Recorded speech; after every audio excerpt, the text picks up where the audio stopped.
하나님 말씀 봅니다. 마태복음 28장 5절 말씀입니다. 신약성경 52페이지입니다. 마태복음 28장 5절 말씀 제가 봉독해 드립니다. 천사가 여자들에게 말하여 이르되 너희는 무서워하지 말라.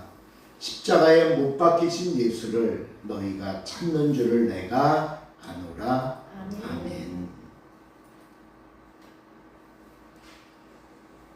오늘은 부활절입니다.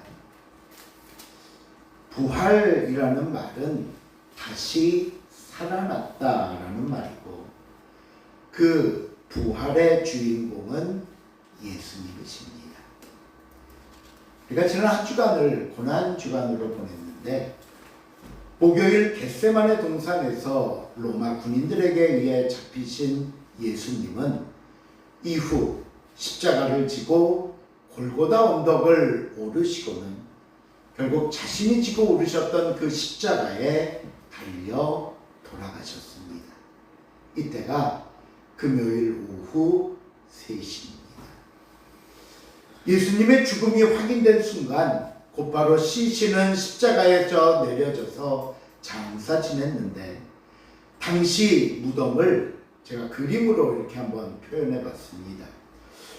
당시 이들의 무덤은 우리처럼 땅을 파고 시신을 안치한 후에 어떤 이렇게 봉을 만드는 모습이 아니라 동굴 같은 것을 파서 그 안에 납골묘처럼 시신을 안치할 여러 자리들을 이렇게 만들어 놓고 늘 돌아가실 때마다 시신을 안으로 모셔야 하기 때문에 그 입구는 늘 사람들이 다닐 수 있도록 커다란 굴을 돌려 평소에는 막았다가 또 시신을 안치할 일이 있으면 굴을 돌려서 그 입구를 돌려서 열고 나는 형식이었습니다.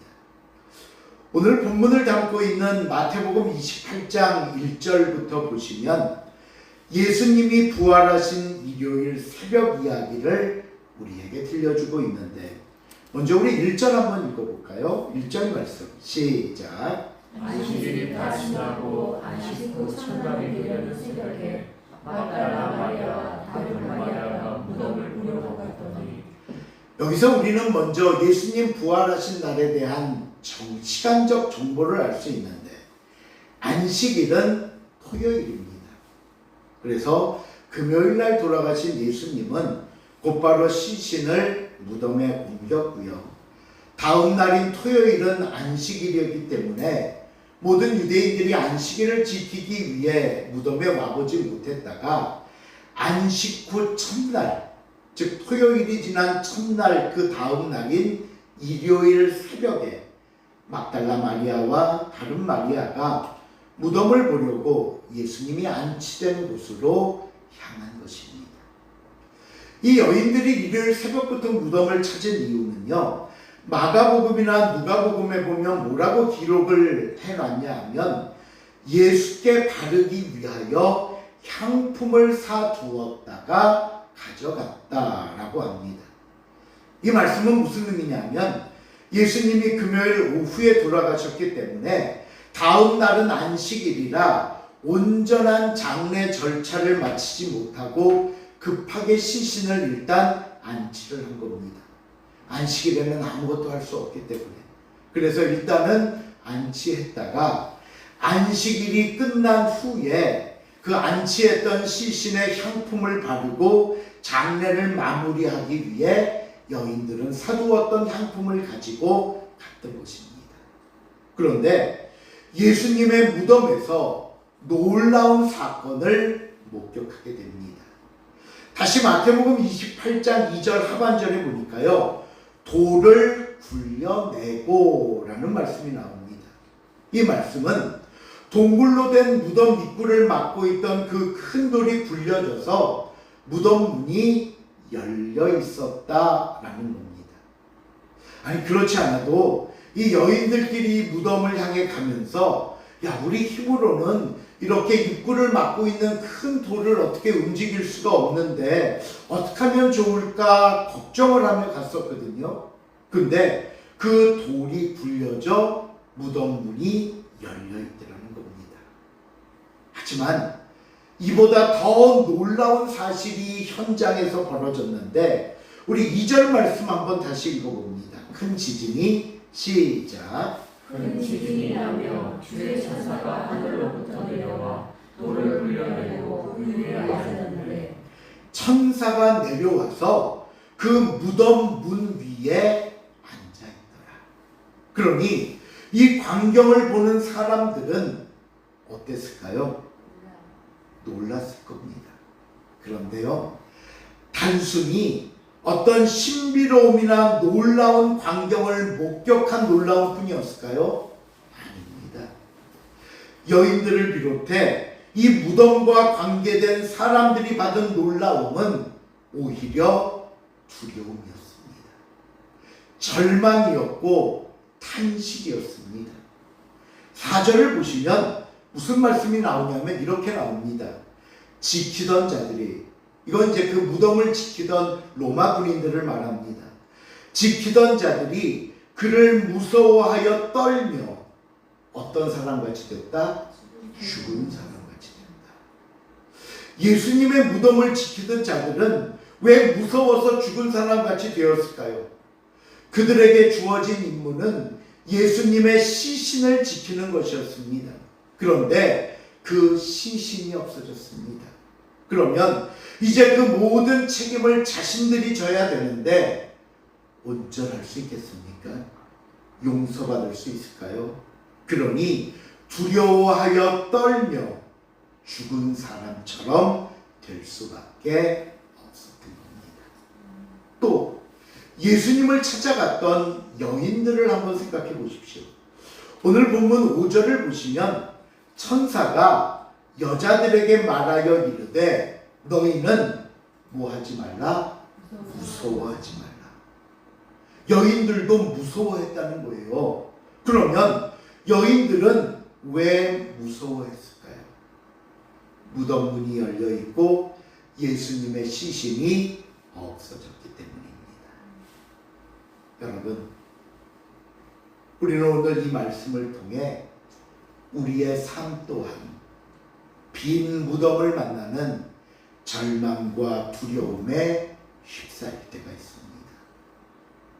이것을 원한 게 아니었는데, 이것 생각하며 간 게 아니었는데 원하는 것을 이루지 못하는 절망과 탄식이 올 때도 있습니다. 너무 뜻밖의 상황에서 모든 것을 내려놓아야 하는 아픔과 좌절도 있습니다. 내가 아무리 노력한다고 해도 성취할 수 없는 허탈함도 있고요. 아니, 이 정도의 절망과 탄식이 아니라 때로는 내 생명을 내놓아야 하는 절박한 상황에 놓일 때도 있습니다. 이럴 때 과연 우리는 무엇을 바라봐야 할까요? 절망과 탄식과 공포의 순간에 우리는 정말 무엇을 생각해야 할까요? 오늘 천사는 두려움에 떠는 여인들에게 이렇게 말씀합니다. 우리 본문 5절 말씀 다시 한번 볼까요? 천사가 시작. 천사가 여자들에게 말하여 너희는 무서워하지 말라. 십자가에 못 박히신 예수를 너희가 찾는 줄을 내가 아노라. 천사는 여인들에게 말합니다. 무서워하지 마라. 무서워할 필요가 없다. 그러면서 어떤 말로 여인들의 무서움을 달래는가 5절을 다시 한번 보면요. 예수를 너희가 찾는 줄 내가 아노라. 내가 아노라. 내가 알고 있어. 너희가 왜 여기에 왔는지 내가 알고 있고 너희가 지금 무엇을 하려고 하는지도 내가 알고 있고 그러니 지금 너희가 왜 무서워하는지도 내가 알고 있어. 여러분, 오늘 주님께서는 아픔과 절망 속에서 두려워하는 저와 여러분에게 말씀합니다. 뭐라고요? 내가 알고 있다. 내가 알고 있습니다. 세상에 일어나는 모든 일들이 아무렴 하나님이 모르셔서, 하나님이 능력 없어서, 하나님이 미워하셔서 일어나는 일이라고는 단 하나도 없습니다. 그러므로 사랑하는 성도 여러분, 가장 먼저 오늘 저와 여러분에게 다가오셔서 내가 다 아노라, 내가 다 알고 있다 말씀하시는 주님의 음성을 들을 수 있기를 바랍니다. 주님의 그 말씀에 위로와 힘을 얻을 수 있기를 바랍니다. 제가 이번 주간 고난을 묵상하면서 문득 이런 생각이 들더라고요. 우리를 위해 아들을 주신 분인데, 나를 위해 그 아들을 십자가에 달리게 하신 분인데 아무렴 우리를 외면하고 이대로 놔두시겠는가? 그렇죠? 아무렴 우리의 고난을 즐기시겠는가? 나를 자녀 삼으려고 아들을 주신 분인데, 로마서 8장 32절에 그래서 하나님이 우리에게 이렇게 말씀합니다. 시작. 자기 아들을 아끼지 아니하시고 우리 모든 사람을 위하여 내주시니가 어찌 그 아들과 육되이 모든 것을 우리에게 주시지 아니하겠느냐. 아들을 아끼지 않고 줬는데 뭘 우리에게 주기를 아까워하시겠느냐? 아니라는 거예요. 여러분, 이 하나님의 사랑과 능력을 여러분 믿으십니까? 예, 주님이 하실 겁니다. 그렇다면 주님은 어떤 해결의 방법을 우리에게 말씀하실까? 본문 6절입니다. 시작. 그가 여기지 계시지 않고 그가 말씀하신 대로 살아나셨느니라. 와서 그가 누르셨던 곳을 보라. 우리가 이 6절 말씀에서 눈여겨보아야 할 것이 무엇인가 하면요, 말씀하시던 대로 살아나셨느냐. 예수님은 제자들에게 죽음도 말씀하셨지만 부활에 대해서도 분명히 말씀하셨습니다. 마태복음 26장 32절이나 마가복음 14장 28절에 보면요, 똑같이 두 마태와 마가가 똑같이 기록한 내용이 뭐냐면 예수님의 말씀 중에 그러나 내가 살아난 후에 너희보다 먼저 갈릴리로 갈 거야. 여러분, 예수님은 물론 고난과 죽음을 말씀하셨지만 이어서 부활도 말씀하셨고요. 더 구체적으로 내가 부활한 뒤에는 너희보다 먼저 갈릴리로 갈 것이다, 갈릴리에서 나를 볼 수 있을 것이다 말씀하셨습니다. 그렇다면 한번 생각해 보실래요? 예수님의 말씀을 분명히 들었다면, 또 예수님께서 분명히 다시 살아나실 것을 믿었다면 오늘 이 여인들은 향품을 가지고 무덤으로 갈 것이 아니라 어디로 갔어야 됩니까? 갈릴리로 갔어야죠. 예수님의 장례를 마무리하기 위해 무덤으로 갈 것이 아니라 부활하신 예수님을 만나기 위해 갈릴리로 갔어야죠. 무엇을 기억했다면? 말씀을 기억했다면. 제자들은 또 어떻습니까? 예수님이 돌아가신 후 모두 뿔뿔이 흩어졌습니다. 혹시라도 예수님 때문에 자기들에게 피해가 올까봐 꽁꽁 숨어 지냈습니다. 하지만 이 제자들 역시 분명하게 예수님의 말씀을 기억하고 믿었다면 흩어질 필요도, 두려워 숨을 필요도 없었던 것입니다. 여러분, 오늘 저와 여러분도 마찬가지입니다. 우리의 모든 것을 아시는 주님께서는 이미 우리를 위한 길을 예비해 놓으셨습니다. 우리를 인도할 충분한 힘과 능력도 있으십니다. 그리고 이미 주님은 저와 여러분에게 말씀하셨습니다. 그런데 오늘 우리의 문제는 뭔 줄 아십니까? 주님의 말씀을 듣지 못합니다. 듣는 순간에는 아멘이라 대답했습니다. 이것이 응답이라고 말했고, 그래 이렇게 살면 된다고 내게 주시는 은혜라고 수없이 말했는데 얼마 안 가 다 잊어버리고는 마치 한 번도 그 응답과 말씀을 듣지 못한 것처럼 또 절망과 탄식에 빠지더라는 겁니다. 그러기에 오늘 이 부활의 아침, 저와 여러분이 기억해야 할 첫 번째는 하나님의 말씀입니다. 나를 향한 하나님의 응답입니다. 내가 지금 주님 앞에서 무엇을 해야 하는가를 분명히 깨닫는 나의 사명입니다. 이것이 없으면, 우리가 행여나 이것을 놓치면 마치 우리는 망망대해에 떠있는, 혼자 떠있는 사람처럼 때로는 막막하고 두렵고 공포에 휩싸일 수밖에 없는 겁니다. 여러분, 말씀을 기억하십시오. 응답을 붙잡고 나아가시기 바랍니다. 둘째로, 천사는 여인들에게 그가 살아나셨다고 말씀합니다.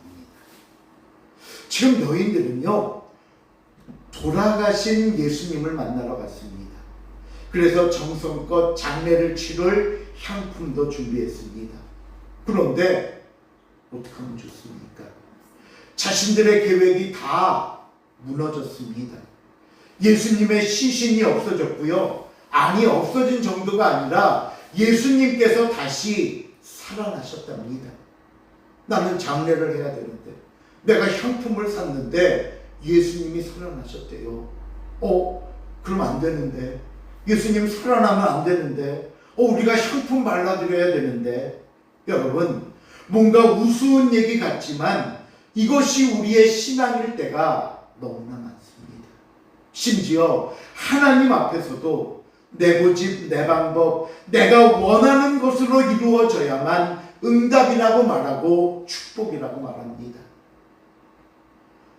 우리가 요한복음을 살펴볼 때 베데스다 연못 앞에 있던 38년 된 병자가 물이 움직일 때 1등으로 들어가야만 병을 고칠 수 있다는 상황 아래서 자기는 움직이지를 못하니 항상 1등으로 들어갈 수 없고, 그러니 병을 고치지 못하고 앉아 있었던 겁니다.